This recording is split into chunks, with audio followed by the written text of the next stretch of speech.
애청자 여러분 안녕하십니까? 오늘은 아주 특별한 분을 모셨습니다. 중남미의 엘살바도르에서 하나님의 나라를 확장하고 계신 황병철 선교사님을 모시고 저희 KCBS 663번째 모셨습니다. 선교사님 안녕하십니까? 안녕하세요. 네, 반갑습니다. 예, 참 반갑습니다. 네, 오늘 우리 이 방송을 듣는 우리 예. 애청자분들께 좀 인사 부탁드리겠습니다.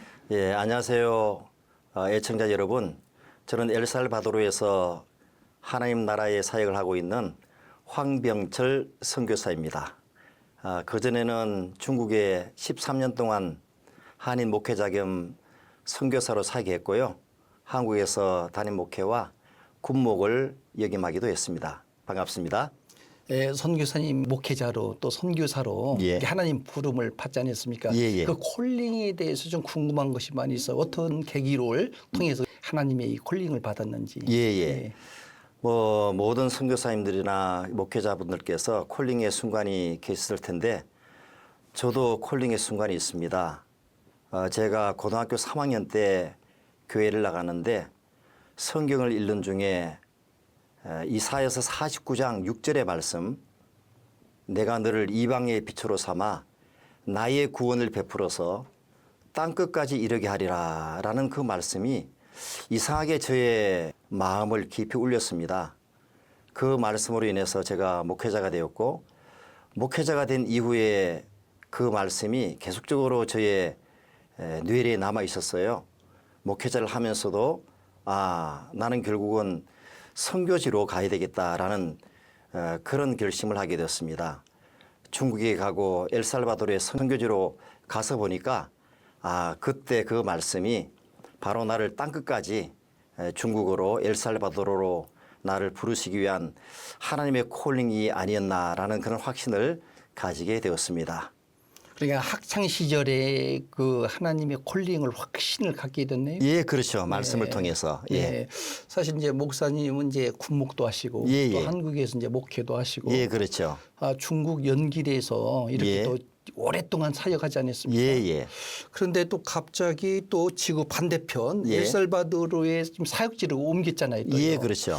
그래서 그런 거 특별한 어떤 이유가 있습니까? 예, 저는 아까 말씀드렸다시피 중국에서 2003년에서 2015년까지 13년 동안 네. 한인교회 목회자 겸 선교사로 사역을 했어요. 네네. 그러다가 2015년 12월 달에 중국 공안에 의해서 네네. 제가 체포되어서 중국 공산당을 비판했다는 죄와 네.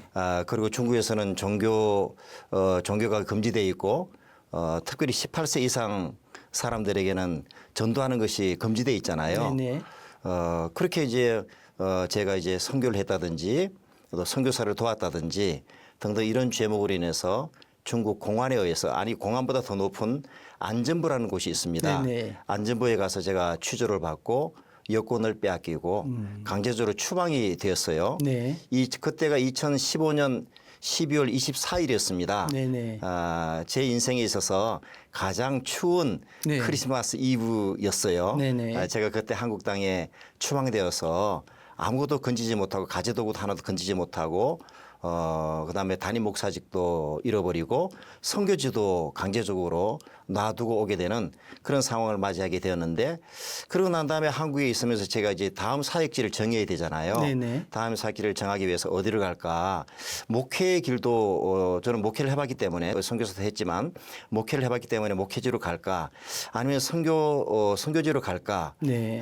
한국 교회로 갈까 아니면 외국 교회로 갈까 아니면 외국의 선교사로 갈까 이렇게 기도하는 중에 하나님께서 이런 감동을 주셨어요. 이런 기도를 하게 하셨어요. 네네.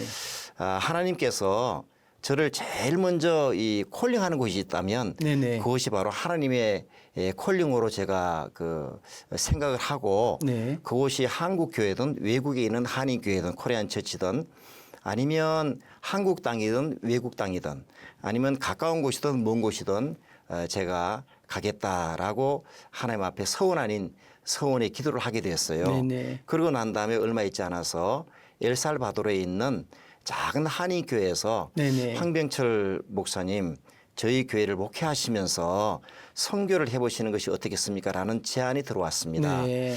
그러니까 이제 제가 기도한 것에 따르면 제일 먼저 저를 콜링하는 곳이 엘살바도르였으니까 예, 예. 엘살바도르 가야 되잖아요. 네, 네, 네. 그래서 저는 그때까지 엘살바도르가 네, 어떤 네. 나라인지 몰랐어요. 네, 네. 그래서 이제 그 인터넷을 찾아봤죠. 그랬더니 제일 저를 먼저 반겨주는 기사가 네네. 엘살바도르는 세계 최고의 살인율 국가다. 네네. 그리고 이제 그림들이 이렇게 나오는데 사진들이 나오는데 온몸에 문신을 한 예. 그와 같은 갱단들이었어요. 그래서 저는 솔직히 많이 걱정이 되었습니다. 네네. 제가 기도한 것에 따르면 엘살바도르로 가야 되지만 네. 그 인터넷을 찾아보니까 너무 위험한 나라고 네네. 그 당시 한국에서 한국 정부에서 엘살바도르 여행 금지를 내린 그런 국가였어요. 네네. 그래서 이 가야 되나 말아야 되나 서원한 것대로 엘살바도르 가야 되나 그러나 현실을 보면 너무 위험하고 동료들이나 이런 분들도 너 한국에 있지 왜 그 위험한 엘살바도르 가려 그러느냐라는 그런 만류도 있었고 그런 차제에 말레이시아 한인교회로부터 네네. 한인 그 담임 목사로 오르는 초청도 받았어요. 네네. 그리고 한국에 있는 어떤 교회로부터도 담임으로 왔으면 좋겠다는 초청을 받았어요. 그래서 제가 이런 갈등을 겪으면서 저는 솔직히 말해서 한인교회도 괜찮겠다라고 생각했는데 네네. 아내와 같이 얘기를 하면서 기도하면서 처음에 기도한 것대로 처음에 서원한 것대로 엘살바도르에 가는 것이 좋겠다. 위험하지만 네네. 그렇게 해서 결국은 엘살바도르로 결정하고 엘살바도르 가서 선교를 하면서 오늘에 이르게 되었습니다. 예, 약속한 것 때문에 예, 그렇죠. 이 기도가 무섭긴 무섭네요. 맞습니다. 예. 하나님 앞에 약속을 했기 때문에 조건 좋은데도 많이 나왔지만은 예. 이제 마음이 성령께서 그쪽으로 움직이게 하셨는데 맞습니다. 사실은 이제 목사님은 뭐 여러 이제 목회 경험도 있고 이제 중국 또 연길에서도 교회가 크게 풍부하지 않았습니까? 예, 하나님 은혜로. 북한 선교라든지 예. 중국 선교 지렛대 역할도 하고. 예, 맞습니다. 근데 거기서 갑자기 이제 철수했을 때 심리적 그런 갈등과 고충들도 많이 아마 있을 것 같아요. 많았죠. 예, 그 예. 한국에 있으면서 다음 사기를 정하기까지 굉장히 제 인생에서 가장 많이 하나님 앞에서 울부짖으면서 네네. 기도를 많이 하는 그와 같은 시간이었습니다. 하나님 왜 내가 그렇게 큰 교회도 일구고 선교도 열심히 했는데 하나님 내가 왜 추방이 타깃이 되게 됩니까? 네네. 라는 그런 하나님에 대한 원망 아닌 원망, 예. 하나님 뜻이 어디 있습니까? 라는 그런 것, 이 하루아침에 담임 목사직을 상실한 그런 상실감, 선교지를 잃어버린 그런 그 상실감. 그렇죠. 그래서 우울증도 겪었고, 불면증도 겪었고, 환청과 환각까지 환각 그 현상까지 네네. 사실은 일어났어요. 네. 그리고 공산당에 대한 미움, 네. 그리고 두고 온 교회에 대한 그리움, 만나지 못한 성도들에 대한 그런 그리움 이런 것들을 많이 겪었죠. 그러나 그런 것들을 통해서 제가 하나님 앞에 더 가까이 나아가고 내 것은 하나도 없다. 하나님께서 다 이루신 것인데 하나님이 앞길을 인도하실 것이라는 그런 확신을 가지게 되었습니다. 그 상황 속에서는 고통이지만 예. 뒤를 뒤돌아보면 좀 하나님의 은혜다. 그럼요. 뭐 2부에서도 그거 나누겠지만은 예. 지금 이제 엘살바도르에 가셔서 예. 어떤 사역을 하셨습니까? 저는 엘살바도르에서 엘살바도르 신학 교육을 하고 있습니다. 네네. 신학 교육을 하면 뭐그 교회 지도자들도 있지만 네. 엘살바도르 현지 목회자들이 성경도 제대로 잘 몰라요. 네네. 심지어는 글자도 잘 못 읽어요. 그냥 집에서 열심히 기도하다가 자기가 뭐 소위 말해 피를 받으면 바로 거기서 교회를 해요. 네네. 그래서 신학교도 안 나오고 그러다 보니까 목회자들의 소양이 네. 굉장히 박약합니다. 네네. 그래서 그분들 성경을 창세기부터 계시록까지 가르쳐주는 성경 신학교를 하고 네. 교회당을 짓고 교회당이 없는 곳에 교회당을 짓고 엘살바도르가 1980년에서 91년도 사이에 내전이 일어나서 저 유명한 엘살바도르 내전이 일어나서 네. 10만 명 이상의 자국민이 살해를 당했어요. 서로 네. 죽여서 총질해가지고 좌파와 우파가 그렇게 해서 소위 말하는 상위 군인들이 굉장히 많습니다. 네. 장애자들이 굉장히 많아요. 네. 그리고 갱단에 의해서 팔과 다리를 잃은 그런 사람도 굉장히 많이 있고요. 네. 그런 사람들에게 휠체어를 나눠주고 네. 또 극빈자들에게 양식을 나눠주고 국공립 고등학교에 들어가서 제가 가치관 교육, 교양 과목을 가르치면서 네. 성경을 가르치는 그와 같은 사역을 하고 네. 있습니다. 근데 선교사님이 중국에서 계시다가 이제 현지 예. 이제 지금 선교지를 옮기지 않았습니까? 예. 선교사님들이 가장 힘든 것이 이제 언어 문제인데 예. 이제 컬처 문제 여러 가지가 있지만은 그 언어를 어떻게 습득을 하셨습니까? 예, 제가 엘살바도르에 도착했을 때가 한국 나이로 55세였습니다. 네네. 55세면 참 언어하기는 굉장히 힘든 시기잖아요. 네네. 그렇지만 저는 3년 동안 좀 과장해서 말하면 밥 먹고 잠자는 시간 외에는 스페인어만 공부했습니다. 네. 그래서 꿈도 스페인어로 꾸고 팬데믹 때는 제가 이 집 밖에 이 엘살바도르 정부에서 바깥으로 못 나가게 했어요. 네네. 봉쇄령을 내가지고 네네. 하루에 한 번씩 뭐 생필품만 살 때 나갈 수 있도록 그렇게 허락을 했기 때문에 제가 3개월 동안 집안에 갇혀 있으면서 1000편의 스페인어 설교를 제가 들었어요. 네. 뭐 등등 이렇게 하면서 정말 열심히 늦었지만 네. 늦은 나이에 시작했기 때문에 남들보다 뭐 10배 이상 뭐 그렇게 노력해서 스페인어를 공부를 했어요. 그래서 지금은 자유롭게 스페인어로 설교를 하고 네. 성경 공부를 가르치고 기도하고 위로하고 상담하는 사역을 할 수 있게 되었습니다. 참 늦은 나이에 그 언어를 습득한다고 하는 거 예, 예. 참 대단하다. 아닙니다. 하나님께서 지혜를 주셔서 그런 생각을 한번 예, 해봅니다. 예. 그리고 이제 지금 엘살바도르에 지금 한인들이 얼마나 됩니까? 여러분이 뭐 들으시면 놀라시겠지만 엘살바도르에는 현재 한 100명 내외의 한인들이 있습니다. 100명 정도. 예, 100명밖에 예, 되잖아요. 예. 그 이유는 치안이 이거 좀 상습적으로 아주 고질적으로 치안이 불안했기 때문에 네. 사람들이 오기를 꺼려했고 네. 미국과 똑같은 달러를 미국 환율을 그대로 사용합니다. 네. 그래서 생활비가 굉장히 높아요. 물가가 상당히 높겠네요. 높죠. 네. 예, 그래서 등등 그런 이유로 해서 한인들이 많이 없고요. 많이 없고 뭐 전통적으로 한인들이 봉제업을 했는데 네. 인건비가 많이 올라서 네. 인건비가 싼 다른 나라로 가는 그런 경우가 많이 있습니다. 그래서 한 100명 정도 내외가 있고요. 네. 그분들이 대부분 봉제업하고 서비스업하고 그렇게 참 어렵게 살아가는 형편입니다. 네, 사실은 우리 애청자들도 엘살바도르에 잘 모르시는 분들이 많이 있습니다. 그런 분이 굉장히 좀 많죠. 작은 나라죠? 예, 작죠. 예. 면적은 대한민국의 경상남북도만 하고요. 예. 인구는 650만 명 정도 됩니다. 작은 예, 우리 작은 나라죠. 한국에 보면 한 도시 정도. 그럼요. 네. 예. 거기에 이제 개신교는 뭐 어느 정도나 예, 됩니까? 개신교는 아주 특이하게 하나님의 은혜로 엘살바도르의 이 개신교 비율이 현재 한 35%, 많게는 40% 정도 이렇게 네. 잡고 있습니다.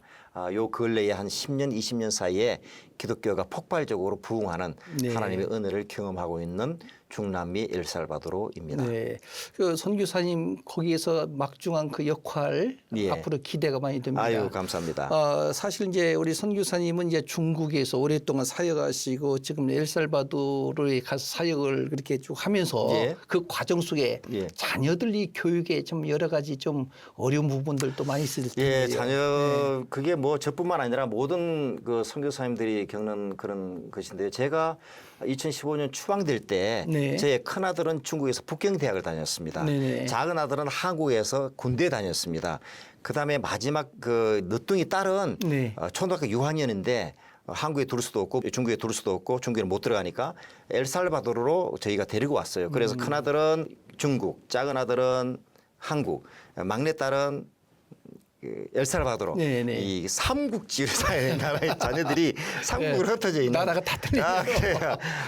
그때 참 많이 어려웠고요. 네. 많이 어려웠고 특히 제 막내딸이 초등학교 6학년 때 엘살바도르 왔기 때문에 네. 그 엘살바도르에 한국인 친구 하나도 없어요. 네. 한국인 친구 하나도 없고 깽단 때문에 저녁에는 밖에 나가지도 못하고 뭐 외출도 자유롭지 못하고 그러다 보니까 그때 또 우리 막내딸이 사춘기여서 네네. 굉장히 어려운 그런 이 상황을 겪었습니다. 그런데 저는 뭐 아까도 말씀드렸듯이 스페인어를 공부하기 위해서 제가 소위 미쳐 있었고 네. 제 아내는 그때 갱년기였어요. 네. 갱년기니까 너무 막 밤에 자면서 막 열이 오르고 막 등등 그렇게 하면서 아내는 갱년기지 저는 뭐 스페인어 공부해야 되지 딸은 사춘기지 등등 하면서 참 우리 딸에게 신경을 많이 못 썼어요. 네. 그런데 어느 날 저희가 이사를 하면서 네. 제가 우연히 제 딸의 일기장을 발견했어요. 툭 떨어지는 하나의 노트가 있어서 제가 넘기다 보니까 제 딸의 일기장을 발견했는데 그 일기장에 이 눈물자국이 많이 있더라고요. 눈물자국이 많이 있어서 자기가 자기 자신을 표현하면서 자기는 개 같은 취급을 받고 있다고. 네. 자기가 자기 자신을 부르면서 개 XX라고 써놨더라고요. 네. 제가 그 일기장을 보는 순간 참 우리 딸에게 참 많이 미안했어요. 네. 그런데 그 하나님이 딸과 함께 하시고 위로해 주시고 네. 그 아이가 인터내셔널 스쿨 다니면서 네. 수석으로 졸업을 했어요. 네. 수석을 졸업하고 그다음에 졸업식에 학생 대표로 졸업사를 하면서 예, 예. 하나님께 영어로 하죠. 영어로 하지만 그 한 중간에 엄마 아빠 알아들으라고 네. 하나님께 감사한다. 그리고 엄마 아빠 저를 잘 키워서 감사다. 네. 뭐 다른 사람은 못 알아듣지만 엄마 아빠만 알아들으라고 그런 그 얘기를 할 때 참 그 감사했습니다. 네. 하나님께서 길러 주셨구나. 네. 지금은 한국에 가서 네. 대학교에 다니고 있습니다. 네. 예. 참 이런 걸 생각해 보면 결국은 하나님께서 그 과정은 어렵지만은 하나님이 뒤에서 다 알게 모르게 그럼요. 생각 이상으로 예. 축복을 주시는 것 맞습니다. 같아요. 예. 네. 좀 우리 그 일부에서는 이제 우리 선교사님의 삶을 이제 관통하는 하나님의 부르심 또 엘살바도르라고 하는 땅에 대해서 지금 우리 선교지 이야기를 들었습니다. 다음 그 2부에서는 이제 본격적으로 긍휼 사역 또 교육 개척 그리고 미래 세대를 세우는 그런 뜨거운 그 현장 이야기를 이어가도록 하겠습니다. 목사님 오늘 1부에서 귀한 말씀 감사드립니다. 불러주셔서 감사합니다. 저는 다음 이 시간에 뵙겠습니다. 진행을 맡은 김용훈 목사입니다. 감사합니다.